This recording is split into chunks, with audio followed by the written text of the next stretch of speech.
예, 화면이 끊어졌었네요. 예. 어쨌든 소비 쿠폰을 사용해서라도 이제 경제를 활성화시켜야겠다. 그래가지고 이제 경제 활성화가 이루어지고 있는 건데 그것은 오래 갈 수가 없다. 근본적인 대책이 필요하다. 그래서 저는 이제 다른 방법을 생각하고 있는데 뭐 그건 여기서 얘기는 안 하겠습니다. 경제 강의가 아니니까. 뭐 해외 투자 같은 해외 진출 같은 거 생각할 수 있는데 무엇보다 북한이 좀 열리면 좋겠는데 북한이 저렇게 그냥 그러니까 이제 더 화해를 해야 돼. 남북 화해를 해가지고 우리가 저 북한에 있는 노동력과 자원을 마음대로 활용해서 경제 발전할 수 있는 길이 열리거든요. 그러니까 남북 대화를 해가지고 북한이 문을 열어줘서 우리가 북한에 투자를 할 수 있도록 또는 북한을 통해서 시베리아나 저기 유럽까지 나갈 수 있는 그런 길을 열면은 아마 굉장히 좋은 성과를 얻을 거예요. 옛날 정지호 회장님이 그렇게 해서 저기 하셨죠. 그처럼 이게 돌아가고 있어요. 그래서 이제 뭐 이른바 영끌이라는 게 있는데 결국 이 부동산이 미쳐 돌아가는 이유는 간단해요. 부동산 자체를 원하는 게 아니에요. 집 자체를 원하는 게 아니에요. 뭐 지금 야당에서는 이번에 부동산 정책 때문에 서민들이 내 집 마련을 못하게 됐다고 하지만 그건 시발건 거짓말입니다. 예. 그런 수요도 물론 이제 좀 막힐 수가 있어요. 하지만은 기본적으로는 무엇이 문제냐면 바로 부동산 투기예요. 지금 집값이 오르는 것은 결코 실수요자들이 의해서 한 게 아닙니다. 예, 갭 투자나 여러 가지 통해서 부동산 투기를 해요. 그리고 오르니까 오히려 이것 때문에 서민들, 집 없는 서민들이 집을 마련하기가 더 어려워지죠. 예. 근데 부동산이 올라가지고 경제가 좋아지냐? 절대 그런 건 없습니다. 그건 역사가 증명해요. 부동산은요, 다른 일반 경제에 의해서 창출되는 이익을 가지고 하는 것이지 그 자체가 사회에 새로운 이익을 창출할 수 있는 능력이 없습니다. 주식하고도 틀려요. 주식하고도. 하지만 주식도 마찬가지예요. 1929년에 뉴욕 대증시 폭락이 일어났죠. 그때 어떻게 됐어요? 미국 경제가 주식이 그냥 한도 끝도 없이 올라갔어요. 그 상태에서 그 갑자기 팍 꺼져버린 겁니다. 반드시 그렇게 되어 있어요. 반드시. 그러니까 주식시장이 무조건 주식값이 올라가서 주식시장이 활성화된 그 자체는 좋은데 그것이 어느 이상이 되면은 그래서 실물 경제와 관계없이 이렇게 부풀어 오르면은 이건 반드시 꺼지게 되어 있습니다. 일본이 1990년에 그랬고. 예, 그러니까 부동산하고 주식을 주가 부양으로 너무 좋아할 만한 일은 아닌데 어쨌든 그 결국 불로소득이에요. 불로소득을 얻기 위해서. 그러니까 땀 흘려 일하는 것이 아니라 바로 불로소득을 얻기 위해서 영혼까지 끌어들이면서 한단 말이에요. 그러니까 당연히 이것이 문제가 될 수밖에 없죠. 그러니까 이런 걸 가지고 말이지 자꾸 뭐 이렇게 집 없는 서민을 앞에 내세워서 볼모로 세워서 규제 완화를 지금 시도하고 있는 게 지금 야당인데 저는 그 속성이 뻔히 보여요. 뭐냐? 자기들 자신이 부동산 투기를 하고 있거든요. 거기다가 그런 세력들과 하나가 되고 싶은 거죠. 그러니까 한마디로 지금 야당의 주장은 야당이라고 하면 안 돼요. 국민의힘이죠. 야당도 이제 여러 가지가 있으니까 조국 혁신당도 있고 뭐 개혁신당도 있고 그다음에 진보당도 있고 그러니까 그 중에서 국민의힘이 유일하다고 보는데 그 당이 하는 한 사람 그 사람들은 바로 그 국민의 욕망을 붙이고 싶은 거죠. 자기들도 마찬가지고. 그러기 때문에 이제 이런 이제 소리를 하고 아니면 또 이제 단지 민주당 정부를 이제 폄하하기 위해서 그렇게 하는 거겠죠. 그렇다고 해서 뭐 부동산 투기꾼을 옹호할 수는 없잖아요. 그러니까 이제 집 없는 서민들을 이제 팔아먹는 거죠. 근데 집 없는 서민들이 지금 이런 상황에서 집을 살 수 있을까요? 강남이라 이런 데 집을 살 수 있을까요? 절대 안 못 사죠. 그건 핑계에 불과하다고 생각해요. 근데 어쨌든 간에 이렇게 지금 부동산 가격 올리는 사람들은 절대 서민의 실수요가 아니다. 그것은 엄청난 그 불로소득을 얻기 위한 사람들의 욕심으로 일어난 일이다. 이것이 정답이라고 생각합니다. 그러니까 돈을 열심히 끌어들여요. 예. 그거를 윤석열 정부 때 열심히 조장했죠. 그래서 무슨 뭐 신혼부부에게는 뭐 이자를 좀 싸게 해서 대출을 해줬는데 열심히 대출을 하라고 했잖아요. 빚내서 집 사라, 빚내서 집 사라. 그 짓을 하고 있었던 거야. 그렇게 해가지고 잔뜩 지금 해가지고 집값이 오른 거예요. 근데 또다시 빚내서 집 사라고요? 그렇기 때문에 빚내기 좋게 하라고요? 그거 나중에 터지면 그 누가 책임질 거예요? 2015년 때 그 많은 사람 죽은 거 몰라요? 빚내서 집 샀다가 그거 못 갖고 감당을 못 하니까 많은 사람이 죽었다고요. 그 일을 잊어버렸나요? 이제 10년 지났는데? 응? 이런, 결국은 뭐 내 집 마련이라는 이제 특히 좋은 명분을 내세우지만 결국은 불로소득을 얻겠다 하는 거예요. 그것이 이제 뭐 수요와 공급 법칙이 이미 사라져 버렸죠. 일단 사두자. 그럼 오를 것이다. 이런 식으로. 이것 때문에 이제 오늘 이제 폭망한 부부가 있어요. 완전히 망해버렸죠. 그런 부부가 있어요.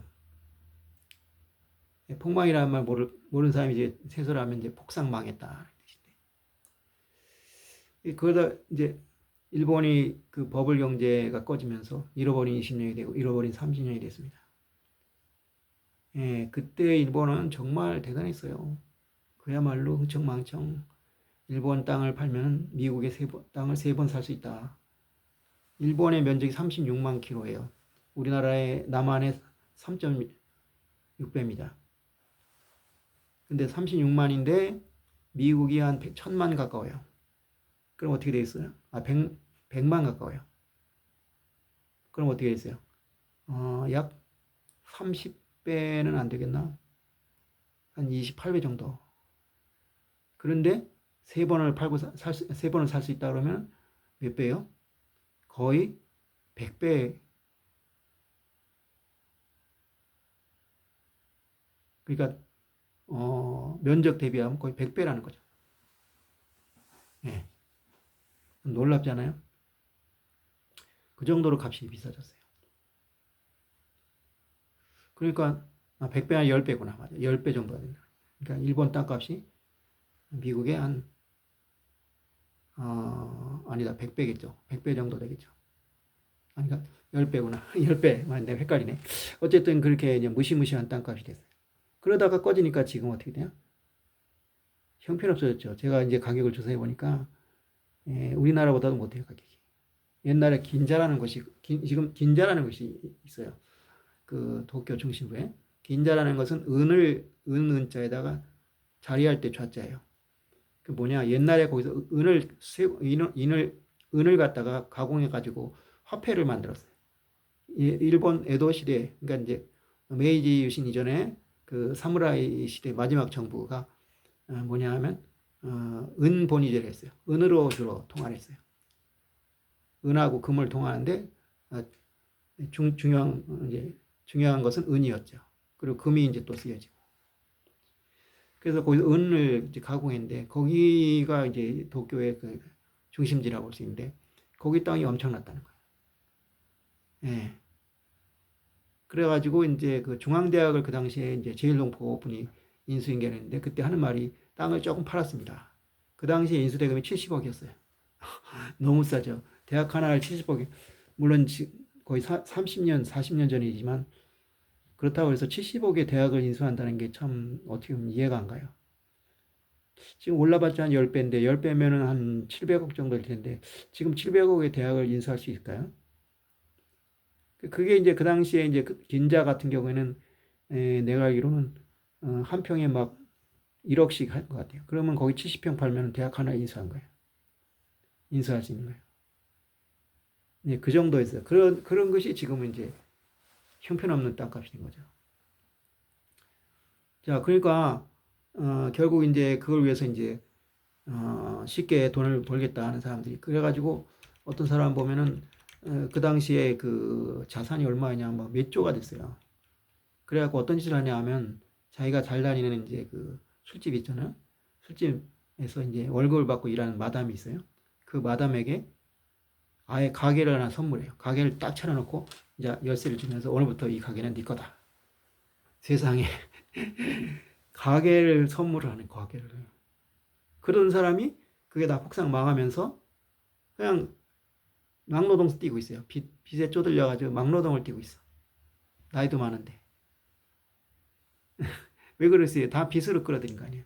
빚으로 끌어들였으니까 자산은 많은데 사실상 빚 좋은 개살고요. 그 버블이 깨져버리면 그냥 다 날아가는 거예요. 예. 그러니까 참 그 사람도 참 약지 못하지. 그걸 갖다가 그때 그냥 다 팔아버렸으면 좋을 텐데. 근데 그렇게 될 줄 알았나 누가? 이 버블이 영원할 줄 알았지. 근데 항상 그래. 버블 생기면은 야 이게 꺼질 수도 있다 생각하는 사람이 없어. 아 이거 영원하다 생각한단 말이야. 그 부동산 오르면 사람들이 그냥 끝까지 나가. 근데 그래서 이제 아주 극소수만 이제 돈을 벌죠. 극소수 이제 탁 잘 빼는 사람들. 그런 사람들만 돈을 벌어요. 나머지는 나중에 막 쫄딱 망해버려. 예. 그 이런 일이, 그러니까 이거는 누구를 탓할 게 없어요. 사람들의 욕심이니까. 어떤 이제 부부가 있는데 그 부부가 이제 굉장히 탐욕스러웠어요. 그래가지고 이제 이 사람들은 애가 없어요. 애가 없으니까 불리하죠. 우리 청약할 때 그 애가 많으면 당첨되기 쉽잖아요. 근데 애가 없는 거야. 그래서 어떻게 했느냐. 그렇다고 이제 애를 갖다 뭐 갑자기 무슨 물건 뽑았듯이 낳을 수도 없는 것이고. 또 솔직히 이 사람들은 애를 낳으려고 생각한 건데 못 낳은 거거든요. 그러니까 사실은 애 낳기가 쉽지 않은 부부였어요. 그래서 이제 생각한 게 뭐냐 하면 이제, 애가 딸린 이혼녀나 뭐 그런 여자하고 사람하고 결혼을 하자. 위장 결혼하자. 그러면은 1순위가 된다. 저도 얘가 셋이니까 아마 청약했으면 1순위가 됐겠죠. 근데 우리는 집을 살 생각을 안 했어요. 미련하죠. 어쨌든 그래가지고 근데 왜 남편이 했느냐? 그 반대일 수도 있잖아요. 남자가 애를 셋 키우는데 혼자서 여자가 결혼할 수 있는데 그런 경우는 매우 드물죠. 그러니까 남자가 애를 키운다는 것도 이제 혼자서 키운다는 것도 드물지만 셋이나 된 아이를 키운다. 이거는 또 쉬운 일이 아니거든. 예, 그래서 그런지 아마 남자가 이제 그 애 딸린 이제 돌싱이죠. 돌싱 여자하고 이제 위장 결혼을 했어요. 이제 이 사람들은 이제 이혼하고.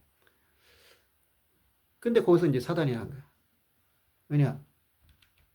이 아예 세 딸린 이제 이 싱글맘이 이제 어떤 생각을 하게 되냐면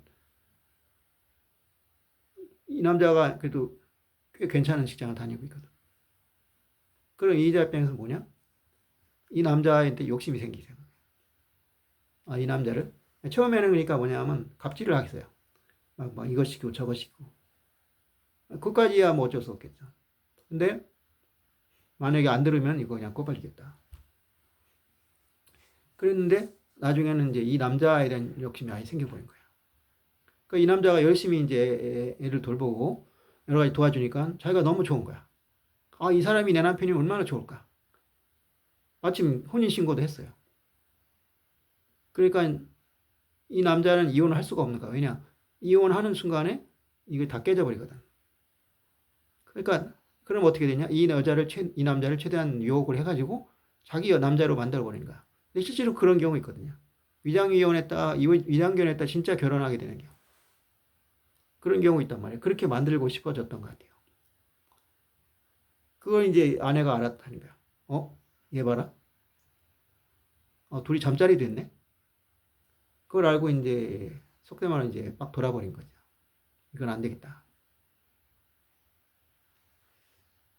그러면은 이제 보다 소극적으로 생각하면 그냥 야 당장 지금 이혼하고 와. 다시 나랑 결혼하자.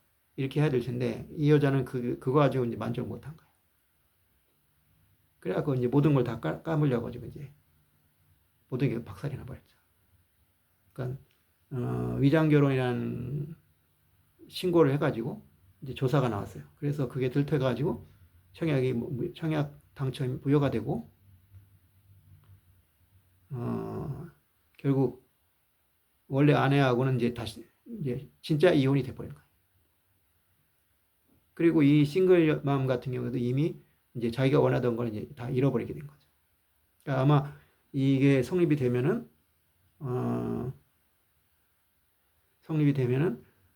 뭔가 대가를 주겠다 했겠죠. 그 대가도 물론 못 받게 됐고, 물론 남자도 놓치게 되고, 이제 모든 사람이 그 아내도 마찬가지죠. 뭐 끝이 해피엔딩처럼 됐지만 아내 입장에서도 그것이 해피엔딩일까요? 자기 남편도 잃었고 집도 잃었으니까 아무것도 남는 게 없는 거죠. 예. 참 어리석은 거예요. 근데 이런 식의 경우에 그런 일이 벌어질 걸 몰랐을까요? 이건 좀 다른 얘기지만 이런 거 있어요. 뭐냐면 그 사랑과 전쟁에 나온 얘기인데, 뭐냐면 그 엄마가 이제 교육에 아주 열성이었던 것 같아요. 그래서 아이를 이제 대치동에 있는 학교를 보내고 싶은데 돈이 없어요. 거기다 집을 살 수가 없어. 전세도 못 얻어. 그래서 고민하다가 어떻게 했냐면 거기에서 월세 계약을 해요. 월세 계약을 하고 그래서 그 전입신고를 해요. 월세 계약을 해가지고. 그리고 아이를 그 전입신고를 했으니까 그 근처 학교에 전학시킬 수 있잖아요. 전학을 시켜요. 그리고 이제 거기서부터 이제 한 시간 정도 걸려요. 차로. 이제 아침마다 애를 학교에 태워보내는 거예요. 그런데 그게 너무 힘든 거야. 아니, 초등학생이거든요. 초등학생을 한 시간 동안 아침에 통학을 시킨다. 이 보통 일이 아니잖아요. 근데 어느 날 이 여자가 그러는 거야. 거기, 이 여자가 이제 자기가 이제 방을 얻은 집이죠. 이제 가짜죠. 이제 월세만 50만 원 내고 있었는데, 그 집주인이 여자인데 혼자 산다. 근데 내가 이제 좀 집안일을 해줬더니 좋다 그러면서 그냥 여기서 평일날 살아라. 그러면 좋지 않냐 서로. 당신도 피곤하지 않고. 그러니까 남편 입장에서도 뭐 그것도 나쁠 건 없겠다 생각했어요.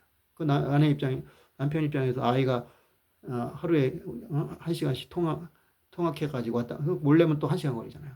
2시간을 길거리에서 힘들게 지내는 것도 그렇고 뭐 아내도 힘들 것 같고 그래서 그러자 그랬어요.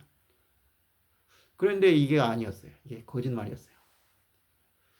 얘가 이 남자가 이제 거기에 이제 애가 있었거든요. 거기도 그 애를 어떻게 만난 거야. 만났는데 엄마가 어쩌고 하니까 엄마 없는데요. 그러니까 그러니까 아버지래. 그러니까 결국은 남자였다는 거예요. 거기 있던 사람이. 근데 그 말이 안 되잖아요. 일단 거기서 산다는 게 다른 남자랑 산다는 게. 근데 그것말로 끝나는 게 아니에요. 어떻게 해야 되냐? 그 남자하고 부부 행세를 하고 다니는 거야. 그걸 남편이 보는 거야. 자기가 보는 앞에서 마치 자기들이 부부인 것처럼 행세하고 다니는 거야. 근데 겉으로 부부 행사만 하고 있었을까요? 그 속을 어떻게 알아요? 둘이서 실질적으로 내연의 관계를 맺고 부부처럼 행사하고 있는지 그걸 어떻게 알아요? 저는 그걸 보다가 그냥 꺼버렸어요. 하도 어처구니가 없어서. 근데 뻔하지 않겠어요? 그 여자 입장에서도 그 남자가 탐나지 않겠어요? 남자 입장에서 여자가 탐나고 서로 좋은 거죠. 자기도 싱글 데디잖아요. 근데 여자가 보니까 얼굴도 예쁘고 살림도 잘해. 이 여자가 내 여자면 얼마나 좋을까. 이런 욕심이 날 수 있었고, 이 여자 입장에서도 강남에 땅 가진 남자가 있어. 그 남자, 우리 아이가 그 남자를 아빠로 살면 얼마나 더 좋을까. 그런 욕심이 안 났을까요? 결국 뭐 그래서 이혼했겠죠. 그러니까 이런 식의 어떤 있잖아요. 빌미를 제공하니까 결국은 이제 불행한 일이 벌어지는 거죠. 이 부부도 마찬가지고. 결국은 남 핑계 댈 게 없어요. 내가 스스로 화를 부른 거죠. 내 욕심 때문에. 그래서 욕심이 잉태해서 죄가 되고 죄가 사망이 된다. 이런 생각할 수 있는 거죠. 이거 참 무서운 거예요. 그러니까 이게 이런 얘기를 해도 되는지 모르겠지만 어쨌든 간에 자기 남편이나 아내가 다른 이성과 가까워지는 것은 절대로 차단을 해야 돼요. 심지어 그 상대가 내 친구일지라도 아니면 언니나 뭐 형이나 이런 형제라고 해도 안 돼요. 만약에 내 아내나 남편이 나 가까운 사람들, 뭐 친구는 말할 것도 없고 뭐 동생, 형, 뭐 오빠 이런 사람들하고 필요 이상으로 친하게 지내면 이거를 그냥 두면 안 되는 거예요. 아니 심지어 아버지 어머니도 안 돼요. 뭐 장모하고 결혼한 바람난 사위, 뭐 며느리가 시아버지하고 바람나는 경우도 있어요. 참 어떻게 그런 일이 그렇지? 어떻게 자기 딸의 남편하고 바람을 피워요? 어떻게 자기 아들의 아내하고 바람을 피워요? 그 어떻게 생각할 수가 있어요, 그게? 근데 그런 일이 일어나요, 실제로. 기가 막히죠. 그러니까 만약에 그런 어떤 징조가 보이면 이거는 조사를 해야 돼요. 만약에 이제 중대한 지경에 이르지 않았을 때는 그때 거기서 끊어버려가지고 잘라야 되고, 만약에 중대한 상황이 있다면 결단을 내려야 돼요. 이혼을 하거나 아니면 그쪽하고 연을 아예 끊어버리나.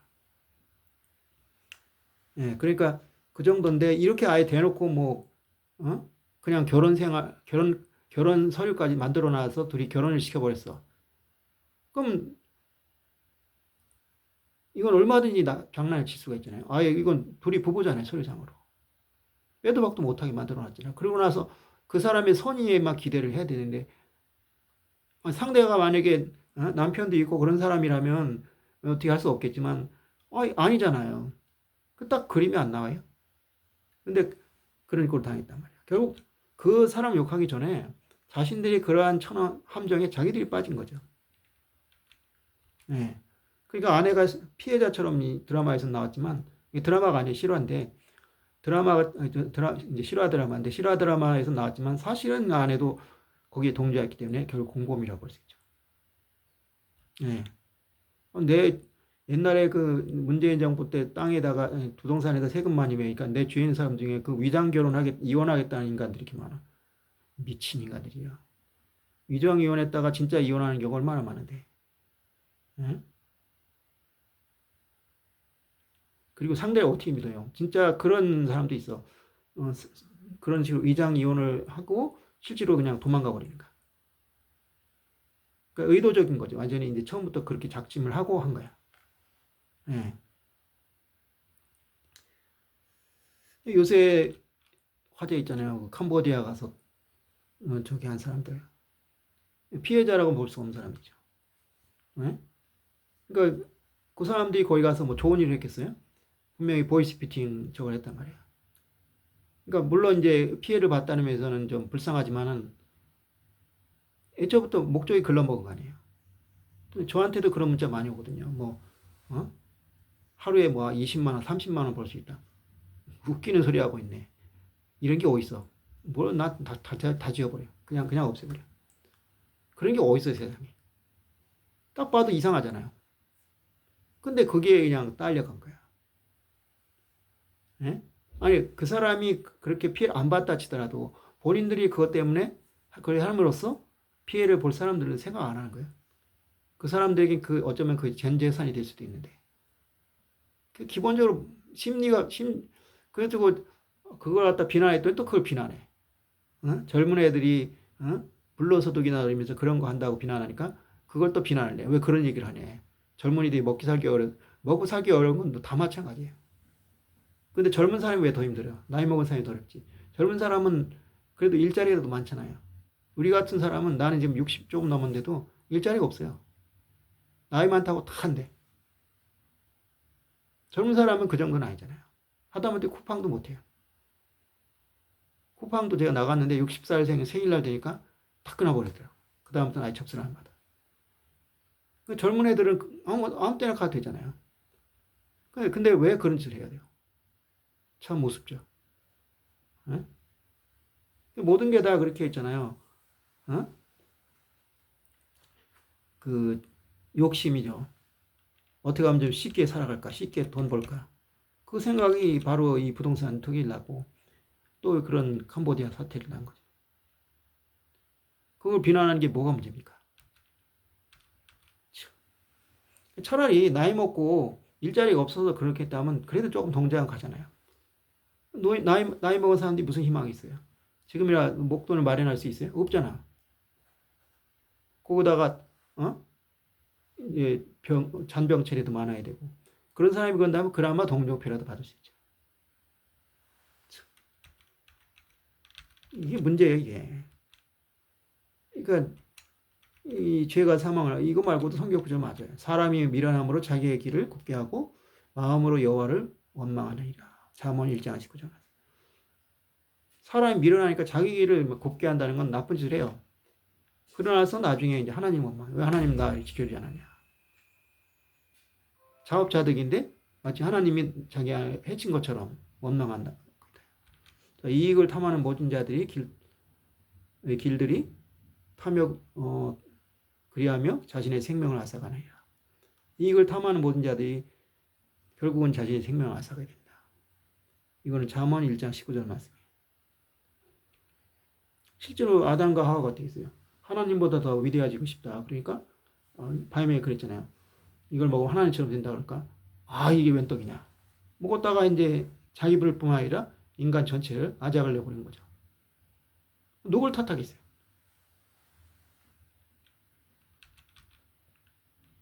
뭐가 중요하겠어요? 바로 원칙이에요.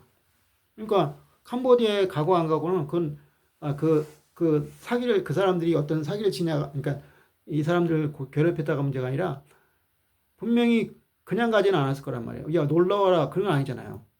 와서 여기서 일해라도 아니잖아요. 이거 하면은 큰 돈 벌 수 있다. 딱 들어도 이상하잖아요. 네? 그러니까 그런 경우 있어요. 뭐 여자들도 말이죠. 뭐 그냥 여기 오면 돈 많이 벌게 해준다. 그래가지고 가봤더니 성매매더라. 그러면 박차고 나가야죠. 근데 그냥 해. 그 방송에서 보니까 그렇더라고요. 그렇게 처음에 뭐 성매매 얘기 안 한대. 그냥 뭐 좀 약간 이제 그 뭐 접대하는 식으로 이렇게 얘기를 해요. 갔더니 성매매더라. 그럼 뛰치고 나와야 되잖아. 근데 대부분은 한대. 워낙 회의가 세니까. 그럼 그 여자들이 피해자예요? 아니잖아요. 예, 공범이죠. 근데 무슨 성매매 피해자란 말이에요. 예? 옛날처럼 뭐 길에서 납치해가지고 가는 것도 아니고. 이상한 세상이에요. 아니, 이 사기치려고 간 사람들을 왜 동정하고 성매매를 한 사람들을 왜 동정을 해요? 예? 왜 그 사람들 피해자라고 그래요? 원칙이 완전히 깨져버린 거예요, 세상이. 응? 뭐 무슨 홍길동전입니까? 어? 나쁜 아버지를 아버지로 못 부른다. 뭐 범죄를 범죄라고 부르면 안 됩니까? 예? 진짜 묻고 싶네요. 불법과 편법이 택하는 순간 우리는 파멸의 리스크를 짊어지게 됩니다. 잠언에 보면 무수하게 나오고 있어요.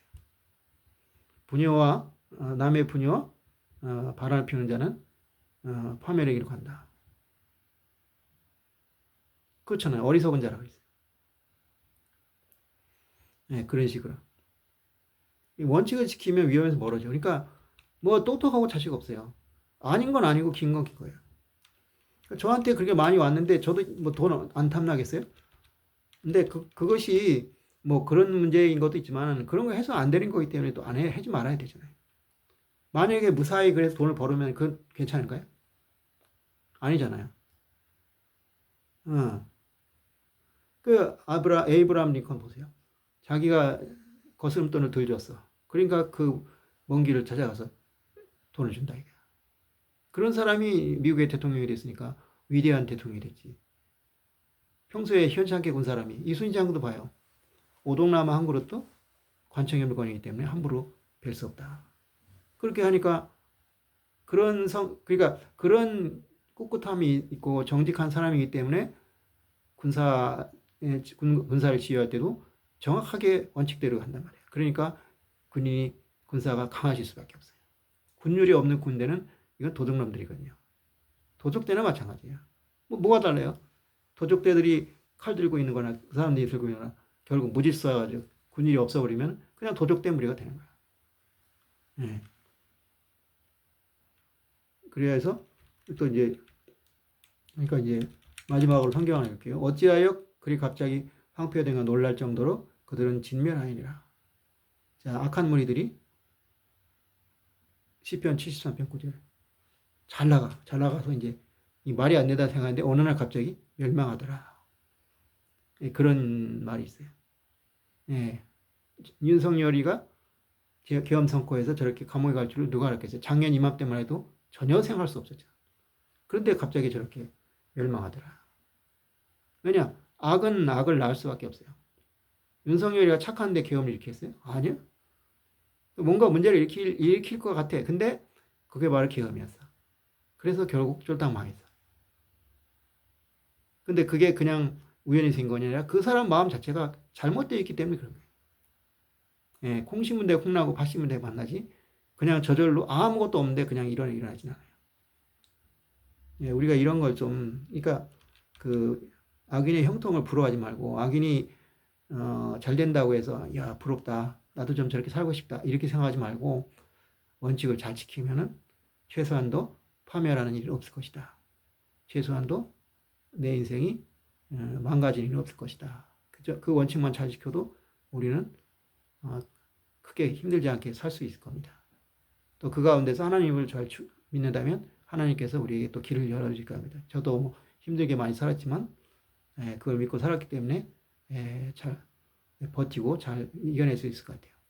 하나님이 계신데 그 말 있지 않습니까? 하나님이 내 편이신데 내가 두려워하니 내 편이 내가 두려워하지 아니하리요. 사람이 내게 무엇을 할 수 있으리요. 이런 말씀이 있잖아요. 예, 그걸 저와 여러분들이 잘 믿고 원칙을 지키며 살아갈 수 있는 삶을 살아갈 수 있기를 예수님의 이름으로 축원합니다. 기도하겠습니다. 하나님 아버지 감사합니다. 오늘도 주님의 은혜에서 귀한 은혜 주셨습니다. 우리가 원칙을 지켜나는 것이 중요합니다. 세상에는 달콤한 유혹이 많습니다. 그러나 그 유혹의 끝은 파멸이 될 줄 믿습니다. 남을 속여서 빼앗은 곡식은 달콤하나 나중에는 그 입에 모래가 가득 차리라 하는 자본 말씀처럼 악한 일을 하면은 당장은 이익을 볼지 모르지만 그로 인해서 끝은 결코 좋을 수 없다 하는 말씀이 진리인 줄 믿습니다. 우리가 이익을 얻든 못 얻든 원칙을 지킴으로써 우리의 삶을 지키게 해주시고 우리의 사람이 자기의 일을 굽게 하고 마음으로 여호와를 원망하는 것한 어리석은 짓을 하지 않을 수 있도록 역사해 주시옵소서. 네, 감사드리며 예수님으로 기도했습니다. 아멘. 감사합니다.